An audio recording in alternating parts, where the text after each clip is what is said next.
வணக்கம் நண்பர்களே, உங்கள் காய்கறி ஐயப்பன். இந்த வீடியோவில் என்ன சொல்ல போகிறேன்னா, டாடா ஏசி, அபி ஆட்டோ, 3 சக்கர ஆட்டோ எந்த ஒரு வாகனமாக இருந்தாலும் சரி, நீங்கள் பாடி கட்ட ஆசைப்பட்டீங்கன்னா இங்கே பாருங்கள், நல்லா சூப்பராக கட்டுறாங்க. இந்த இடம் எங்கே இருக்குதுன்னு பார்த்தீங்கன்னா, விழுப்புரம் மாவட்டம் மேல்காரணை மெயின் ரோடு ஆப்போசிட்லேயே இருக்குது. அதாவது மெயின் ரோடு கூட்டு ரோடு பக்கத்துலேயே தான். நேம்பூர் போகிற வழியில் கூட்டு ரோட்டில் நேராக போனால் மேல்காரணை ஆப்போசிட்டு. பேர் வந்து பார்த்திங்கன்னா, கடை பேர் வந்து சொல்ல மறந்துட்டேன். இந்த இடத்துல போனால் சூப்பராக கட்டுறாங்க பாடி. வண்டி டாடா ஏசியும் சரி, அபி ஆட்டோக்கும் சரி, எந்த ஒரு தோஸ்துக்கும் கட்டுறாங்க, சூப்பராக கட்டுறாங்க. வண்டி பாடி கட்டு பாருங்கள், இதை கட்டிட்டு பாருங்கள். இது வந்து இப்போ வந்து மேல் வியாபாரத்துக்கு, காய்கறி வியாபாரத்துக்காக கட்டியிருக்கு. கூடாரம் வச்சுருக்கு. வண்டி பார்த்தினா எவ்வளோ லோடு வேணால் ஏற்றலாம். பாடி வந்து பார்த்தினா டோர்லாம் நல்லா ஸ்ட்ராங்காக இருக்குது.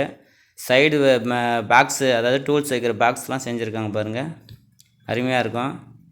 உங்களுக்கு பிடிச்சிருந்தாக்கா இந்தமாரி உங்களுக்கு ஆசைப்பட்டிங்கன்னா இந்த இடத்துக்கு போங்க, அருமையாக செஞ்சு தருவாங்க. பாடி மட்டும் கொஞ்சபட்சம் ஒரு 45,000 ஆகும். பெயிண்டிங் செலவு ஒரு 5,000 கிட்ட ஆகும். மொத்தத்தில் டோட்டலாக பார்த்தோன்னா ஒரு 50,000 வச்சுன்னா வண்டி தேர் போல் ரெடி பண்ணலாம். பெயிண்டிங், ஸ்டிக்கரு, தார்பாய் எல்லாத்தையும் போட்டு சூப்பராக நல்லா பக்காவாக ரெடி பண்ணி கொடுத்துருவாங்க. பாருங்கள், மொத்தத்தில் டோட்டலாக 50,000.